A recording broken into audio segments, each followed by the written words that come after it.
এজনের নাম লিখিলে হল। হ্যাঁ হ্যাঁ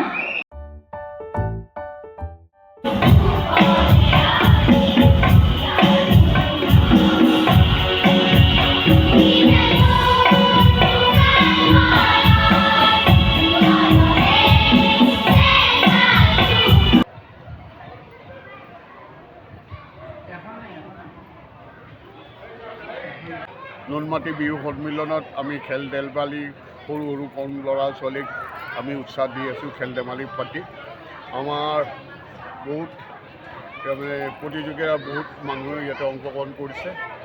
নুনমাটিৰ আজি 63 বছৰে হ'ল আমাৰ নুনমাটি বিহু সন্মিলনত আমি বেছি প্ৰাধান্য আমাৰ খেল ধেমালি এই কুইজ প্ৰতিযোগিতা চলি আছে।